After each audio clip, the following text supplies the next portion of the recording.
Hey everyone, Cooper here, host of the fine podcast you're listening to. I just want to let you know that the episode you clicked on has a format that is very heavily inspired by a podcast called The Bookening.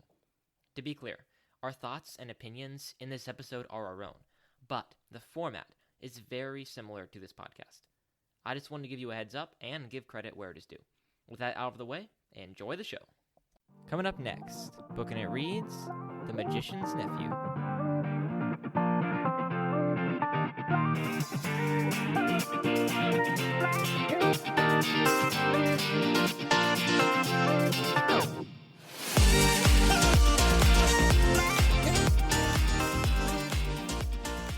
Hey everyone, and welcome back to Bookin' It. I'm of course your humble and eloquent host, Mr. Cooper Cobbs, and joining me today is my very good friend, Mr. Tanner Lewis.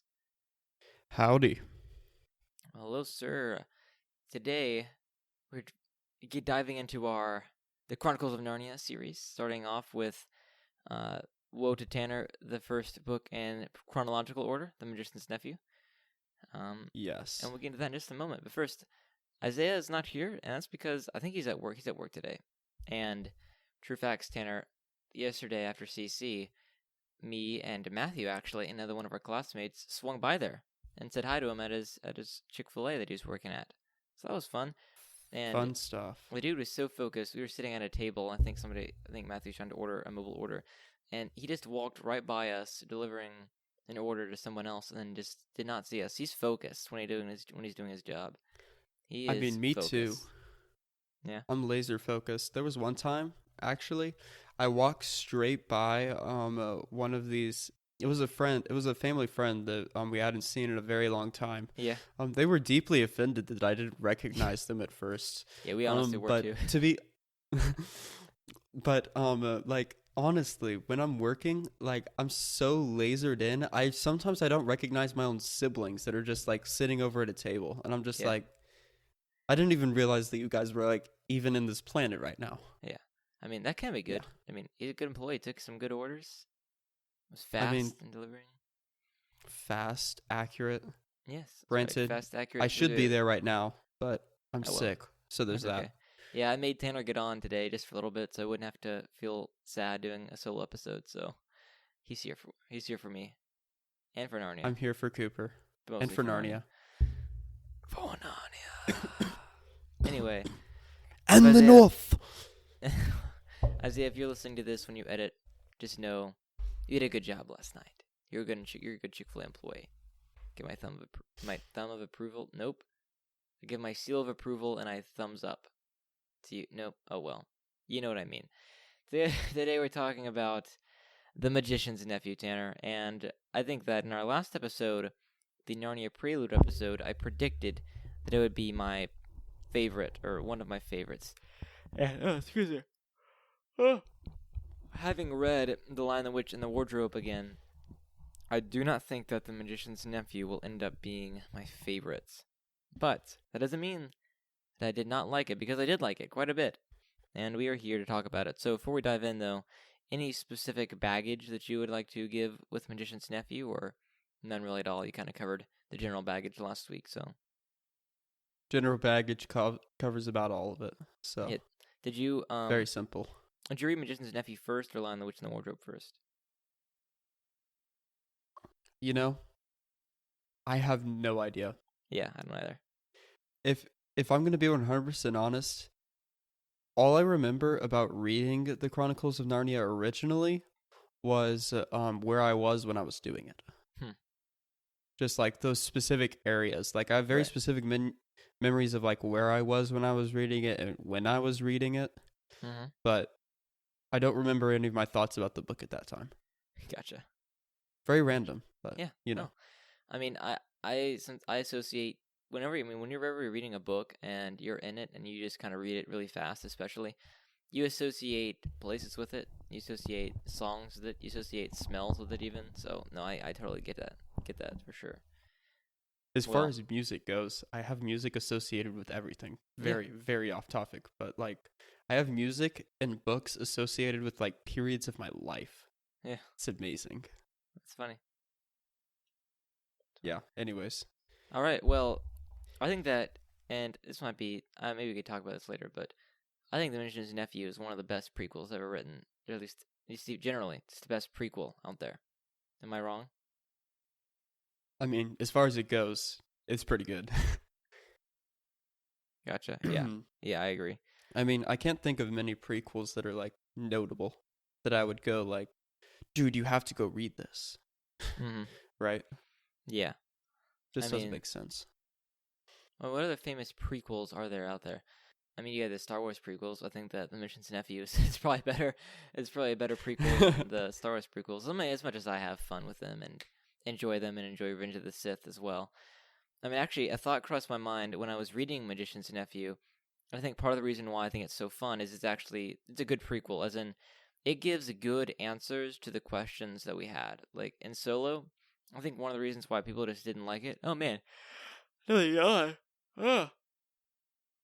excuse me. I think one of the reasons people didn't like Solo is just because it provided kind of dumb answers to questions, some of which we never asked. Like, how did he get his last name? Like, nobody wanted to know how Han Solo got his last name. And it turned out it was just some dumb dude when he was applying for the military just gave it to him. Or, like, how did he get his blaster? Oh, this random guy just disassembled a gun and gave it to him. Like, this is not interesting answers, I guess, if you know what I mean. And maybe it would have been better if we had the entire Solo trilogy. But anyway, I was thinking Mission's Nephew has awesome answers to questions. Like, how did the lamppost get there? That's pretty cool. Like, the witch from another world came, tore off a lamppost, or a part of a lamppost from our world, and then threw it at Aslan. And because Narnia was so young, literally anything you planted was just going to shoot up immediately. And so this little rod taken from a lamppost just shot up and became the lamppost we know of from The Lion, the Witch, and the Wardrobe, which is really cool, I think, and a really cool answer. And then you have everything with Jadis is pretty cool. Everything with that is all good. I especially liked, I think that Uncle Andrew is my favorite character of that. Yeah, he's a lot of fun. He's so funny. Yeah. I mean, I think my favorite scene out of like the entire book is when there's all of the animals. They're all talking. Mm-hmm. It's like the elephant and the bear, and right. They're all like, "What are we gonna do with him? Do you think? Oh, I think that all of his hairs are the roots, right? Exactly. And so we're gonna bury his roots." And I'm just like, "Oh my gosh, yes, this is so funny." I enjoyed all that stuff too a lot. And then C.S. Lewis was so funny with it though too. He's like, thankfully they put him right side up. Yes, he's like hang on, because it was pretty funny. He's like, he narrowly avoided the, yeah. Let me see here.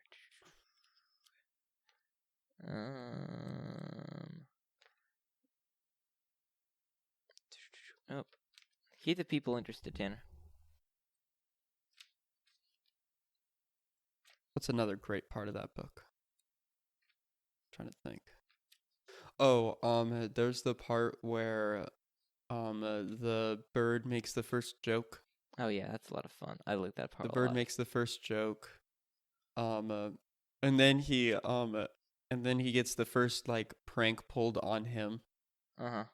I don't know. And then he like played along with it. It was so funny. Yeah, well then later, my favorite part is later on he like calls things the third joke. He's just like pointing out whatever.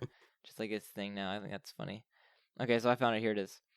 There was some dispute as to which way up Uncle Andrew ought to be put into the hole, and he had a very narrow escape from being put in head foremost.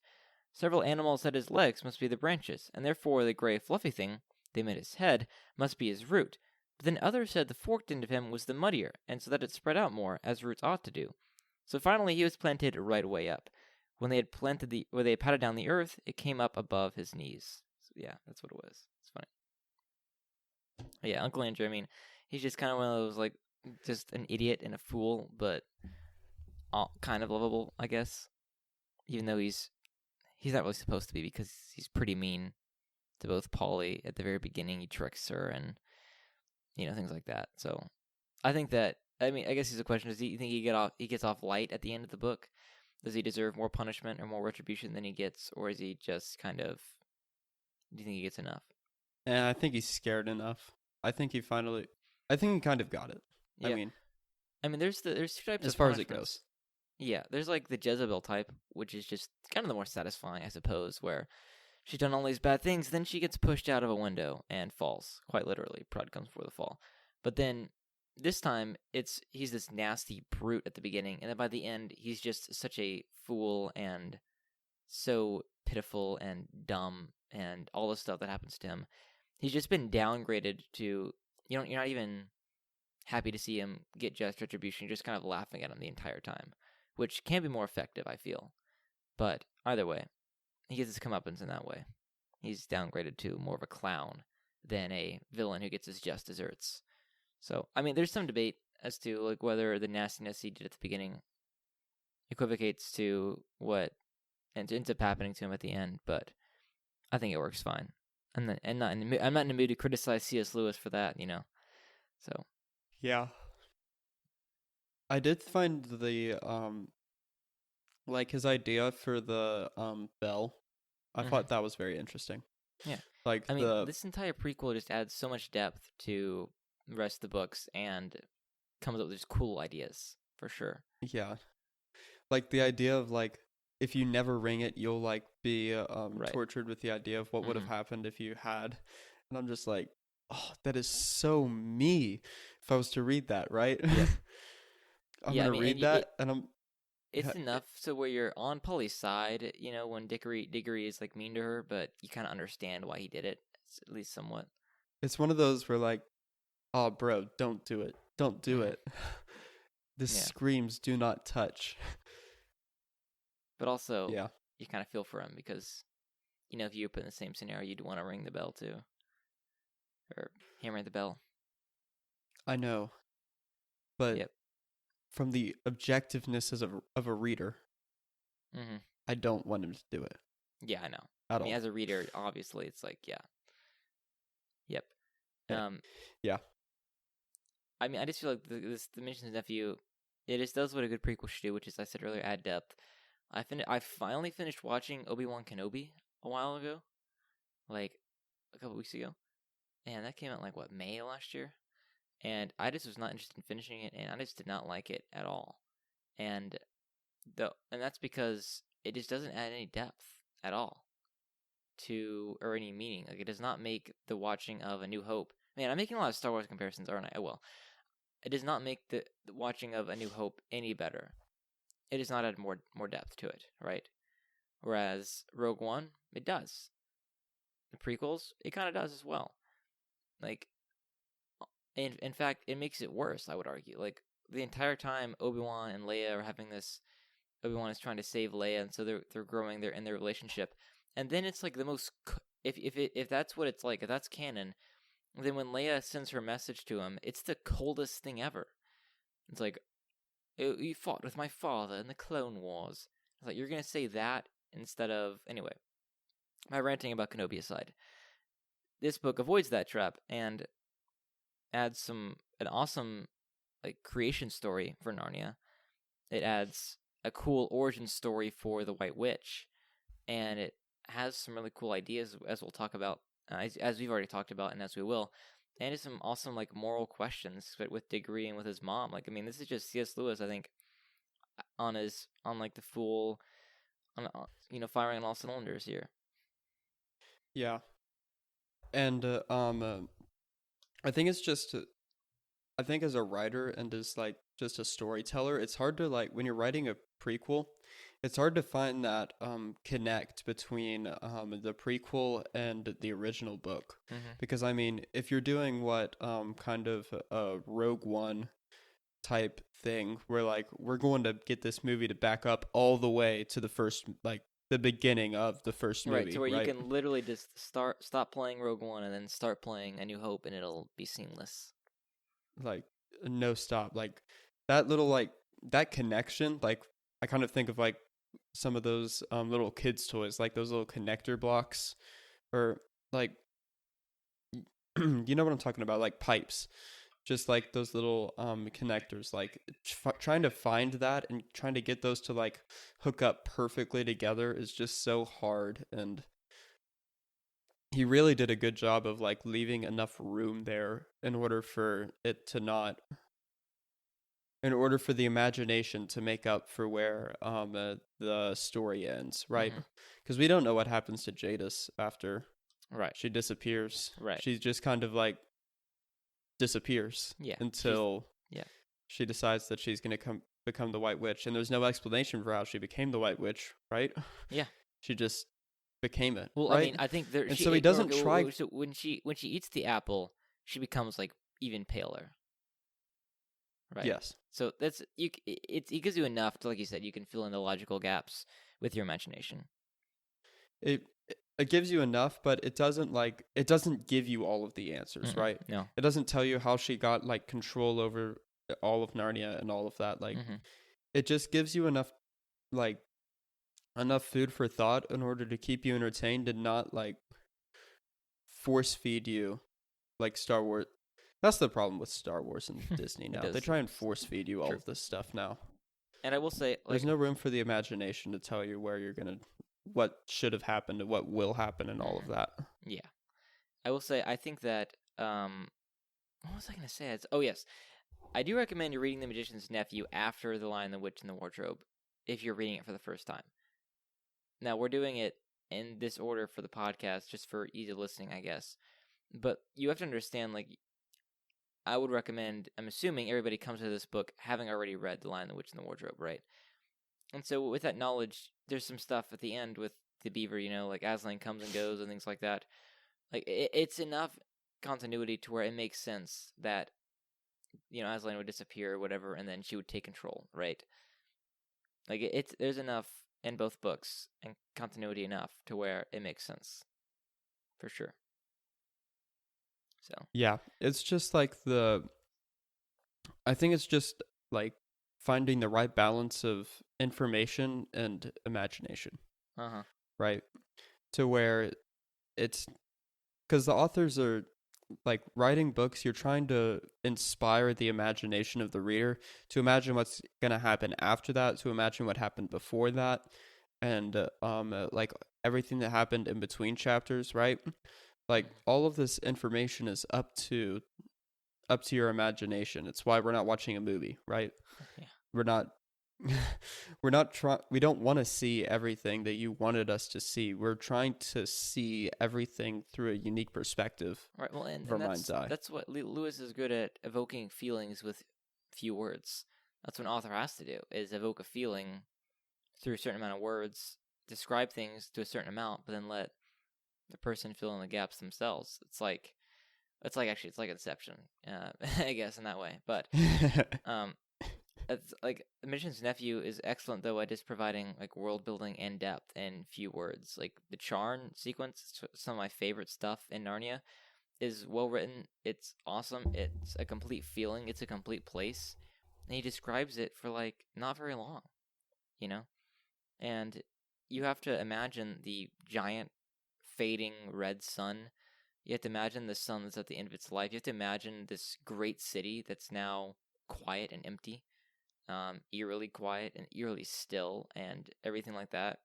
And the feeling that you get, like Tana mentioned earlier, with the bell and with the hammer is perfectly captured. So, I mean, he's just at the top of his game here, and cool ideas and cool continuity, and allows you to do it yourself without just force feeding you everything. I mean, I think that's the great thing about Narnia, is that Lewis treats kids as people who can make moral actions, as people who can who I mean aren't they're not he's not talking down to them, if that makes sense. He's letting them do the 2+2ing and letting them make four. He's letting them, feel the conflict with Diggory when he has the apple, and with Jadis, and like, hey, is he gonna take the apple for his mom or is he not? Like, that's a difficult decision, and kids know how to make that decision, and they know right from wrong, no matter what people say now. And Lewis doesn't talk down to them, but just tells them a good story and lets them do some work and telling the story as well. Yeah. It's just the like his world is so rich. I mean, what do they call it? The Garden Between the Worlds or Oh something yeah, like that. the wood between the The worlds. wood, but the Yeah. wood between the worlds. Like That's awesome. just imagining pool upon Mhm. pool upon pool and Yep. trees. It's just amazing. I mean, that Yeah. is one of the most unique ideas I have probably ever read concerning like a multiverse type thing. Yeah. Well, that's another Yeah. thing. It gets the like mood of just kind of the serene nature, never wanting to leave, and just these pools to different worlds, and that's just a cool feeling you just get when you think about and try to comprehend what he's trying to tell you. There for sure. Yeah. I mean, like I said, I think the Charn sequence is awesome, and I think that even more so than any other book, I think Magician's Nephew is showcasing Lewis's world building capabilities. I know a lot of people make fun of Father Christmas in The Lion, the Witch, and the Wardrobe, which it's true. And, being able to walk across Narnia in a day, that's true. But in Magician's Nephew, he's really building out his world building capabilities. And in Charn, he world builds like nobody's business. And I mean, that's probably the most world building I've seen in that few words in the Charn section. So I think that Lewis is a master world builder. Just for whatever reason, people make fun of him for kind of his world lacking depth. But I think it does. I think it has depth, and it's showcased here for sure. I think it has depth. I just think everybody overthinks it. Mm-hmm. I mean, this wasn't meant for some like 50-year-old to go sit in a study and be like, let's map out how long it should actually take to Right. get across Yeah. Narnia. Yeah. That's we are not Tolkien here, guys. That is not what this is. You could do that with Tolkien and it would work. But like Lewis's is simpler and of a humbler technique. It's not meant to be like um it's not meant to have depth in that way. It's meant to have depth in the fact of the characters and the morals that you were talking about, and kind of the the world that you're seeing. You have to accept the world for what it is, not based off of like what it should be. Uh-huh. Right? Yeah. You're right. I mean, I agree with saying that not everybody can be Tolkien. Not every story needs to have a Tolkien-like world. Narnia is fully realized. Lewis is a good world builder, and that's showcased. I agree. Yeah. Plus, I mean, you have to give him the fact that he like left the entire West to just be like empty. Yeah, it's true. And he's just like, there's just people out there, you know, Places beyond the edge of the but they don't maps. come into this story. Yeah, exactly. Yeah. I mean, I think that's something that a lot of modern readers, and Hollywood especially, just will not leave alone is they don't come into this story much. And it's like, there's this other story, billions of other stories that are happening in this world, and you're only going to get a taste of them only when they intersect with this story. Like Tolkien does that a lot in Lord of the Rings, especially there's some stuff with Shelob. Check this nameless evil that is there from the very beginning of time almost, and you just get her for a little bit, and then she's gone, and you never hear about her again. And there's this, all that stuff is in Narnia and in Tolkien all over the place. Just yeah, there's this, but they don't really come into the story that much. But then Hollywood just won't leave that alone today because if there's a cool idea, then it needs to be extrapolated and taken and monopolized and used, things like that. So the unsaid like the is as powerful as the stars, said. like the stars for Narnia. I mean, talk about a more original idea. Right. Right? We're going to have people as stars, and they're just going to be stars. Yeah. I don't know. It's very medieval. It's very medieval, but it's very, I don't know. Yeah. Like you get into the Voyage of the Dawn Treader, and you're like, wow, this idea just like got a whole lot better. Yeah. Right? Yep. Yeah. And really, the only miniseries that I've advocated for a bunch though has been the Charn miniseries or the Charn series. I would love to. I mean, you want the Charn? I want the Charn. You series. want the Charn series? I understand it'd be difficult. I want the Bism series. I know you do. We'll talk about it when we get to whatchamacallit, Silverchair. Here, I want to see if there is a Charn series, like if it's ever like actually been a thing. Let me see.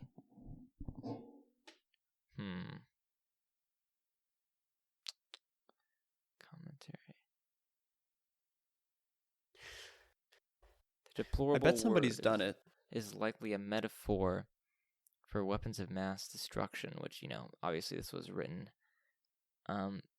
during a period where nuclear warfare was a giant risk, Yeah. Deplorable word is also a cool idea. It's very fantasy. Yeah, I'm just reading this again. Charn's sun is described as being red, large, and cold. Yeah, it's a cool image. Like, I'd love to see this Oppenheimer war. comes out this year. It does. Just remembered that. Christopher Nolan. Yeah, That's worth watching. maybe. Maybe. We'll see. Anyway, I'm still We holding will out hope see. for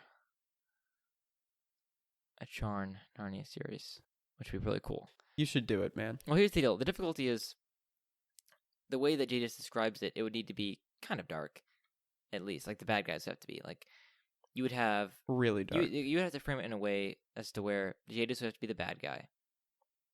And, like, she mentions just sacrifices, that's going on, slaves, and you can just... It's a dark world. And Charn is, So you'd have to find a good guy, But then the good guys have to lose because she would find out the deplorable word, So, I don't know. You would have... Part of the plot would be the civil war between Jadis and her sister.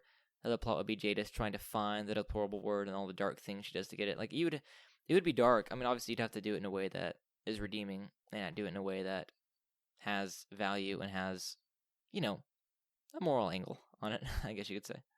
But I think it's just a really cool idea. It's untapped. And then you would have the last scene would be the deplorable word taking effect and Jadis just standing there. But then you would have like a mid-credits scene where Diggory and Polly come across the bell. Or you would just tease it and then you would cut away. So. Yes. But then Bism,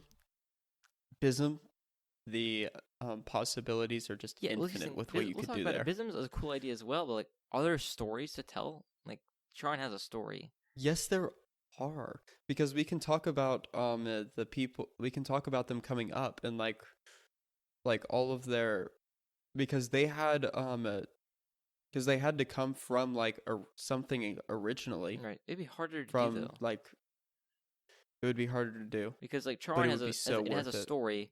It has an ending point. Bism just doesn't. I don't know. I think that Bism could have an ending point, but Okay. that's beside the point. Yeah. Anyways. Hey, we'll do a poll. Vote for Tanner's Bism idea or my Charn series idea, I'll take a vote. Anything else you want to say about... You can eat jewels and Bism, guys. Charn, you just get to watch human sacrifices. Okay, wow. Take your pick. I'm not saying which would be the cooler idea. I'm just saying the better show, Whatever. Anything else you want to say about Magician's Nephew, the creation story, Diggory, Polly? Anything like that? I like the creation of Narnia, the singing, and Lewis understands the power of words and the power of names. Aslan, I think we'll talk about it in Lion, the Witch, and the Wardrobe, is a good name for just who Aslan is, and then the way he describes the feelings the characters get when Aslan is singing is really good. Yeah. And opening on darkness, I mean, I just love it. Like, it's dark, they just like complete dark, and then you hear the notes start singing. Oh, amazing. Yep. And then like the lumps of dirt. That was always the most interesting to me. The hills rising. Like, dirt. Yeah. Mm-hmm. Out of dirt you came, and out of dirt you will go back. Yeah. Well, then there's, Aslan being a Calvinist, where he picks those who are going to become the talking animals, and then those who aren't going to be the talking animals. So, I forgot that was in there. Yeah. Cooper liking to forget Calvinism. It's okay, Cooper. I see Calvinism and everything now. All right. Well, how many cold giant red suns would you give to the Magician's Nephew out of 7? Ooh. I think I'm going to have to give it an 8. An 8 out of 7? An 8 out of 7. Nice. Wait, out of 7? Yeah. I thought you said I thought we were going out of 10. No. You guys. 7. 6. 6 out of 7. I'm gonna go 6 out of 7 too. It's awesome. It's solid. Really good. Okay, donor shoutouts. Where would you go if you wanted a donor shoutout, Tanner? You would go to patreon.com/bookinit and subscribe to any of our $5 and up tiers. That's correct. And if you donate $5 or more, we'll shout you out here on the show as we're about to do these patrons. I'm going to say the patron, Tanner, and then you're going to tell me if they had access to the deplorable word, if they would use it or not, okay? Okay. All right. Everybody's going to be no. Nana. But that's a spoiler. No. And Pepe and Wayla. No. And Mike and Sylvia. No. Mike and Laura. No. And Janae and Uncle Sam. No. Moses. Maybe. Zara. No. Anna. No. Emily. No. Becky. Yes. Lizzie. Maybe. Keenan. No. All right. Well, what an episode. We'll be back next week with hopefully all of us and The Lion, the Witch, and the Wardrobe. Arguably the greatest children's book ever written. That's what I'm going to argue next time. And to our patrons, we'll be back soon with some bonus episodes. So hopefully we'll be able to record one next week. Tanner's got a book that he's reading right now for our patrons. We'll do Watership Down eventually when we have time. The miniseries.